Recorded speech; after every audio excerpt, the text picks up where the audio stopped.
ఇస్కరియోతు యూదా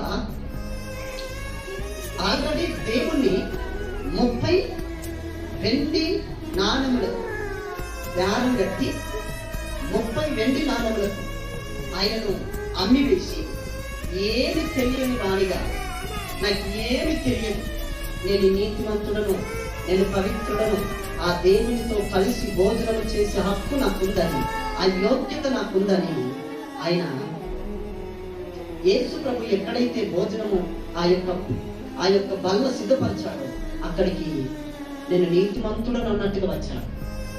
ఎట్లా వచ్చాడు? నేను నీతిమంతుడను అని ధైర్యంతో వచ్చాడు. కానీ అక్కడ జరిగిన సంగతి ఏంటంటే, యోహాను సువార్త 13వ అధ్యాయం 27వ వచనం ఒకసారి చదువుదాం.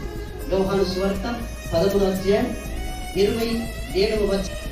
వాడు ఆ ముక్క పుచ్చుకొనగానే సాతాను వానిలో ప్రవేశించను. అయోగ్యతతో, తన చేతులతో, తన హృదయముతో, తన మనసుతో పాపము చేశాడు. పాపము చేసిన అదే మనసుతో వచ్చి రొట్టెలు పుచ్చుకున్నాడు.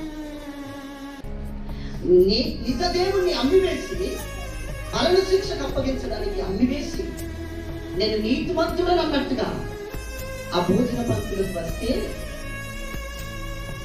ఎప్పుడైతే ఆ భోజనములో చేయి పెట్టాడు, ఆ ముక్కను తన నోటిలోకి పెట్టాడు, ఆ ముక్క ఎలాగైతే తన నోటిలోకి వెళ్ళిందో అదే క్షణంలోని సాతాను తనలోకి ప్రవేశించాడు. అయోగ్యతతో ఎవరు బల్లలో పాలు పంపులు పొందినా, రొట్టె ఎలా నీ నోటిలోకి వెళ్తుంది, సాతాను కూడా అలానే నీ లోనికి ఇస్కరియోతు యూదాలోకి వెళ్ళినట్టుగా ఉంది.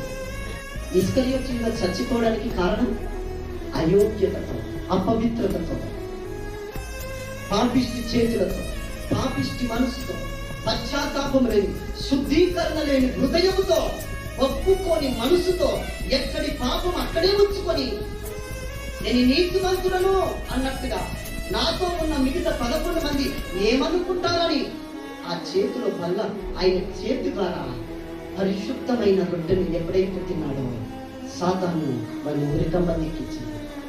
అయోగ్యమైన నీ ఆత్మీయ జీవితం ఉంటే ఆ యొక్క రొట్టెని తినడానికి నువ్వు అర్హత లేని వాడివై నీ మనస్సాక్షి కనుక చెప్తే నువ్వు తినకు.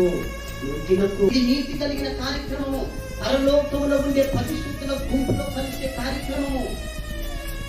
పవిత్రుని మాంసము, మత్సంత పాపము లేని సుందరమైన దేహముని అరిచేతులకు వస్తున్నది. నీ కొరకు నాగటి సాగవలే దున్నబడిన శరీరముని యొద్దకు వస్తున్నది. నీ కొరకు కడవరి శిల్వలో ఆఖరి రక్త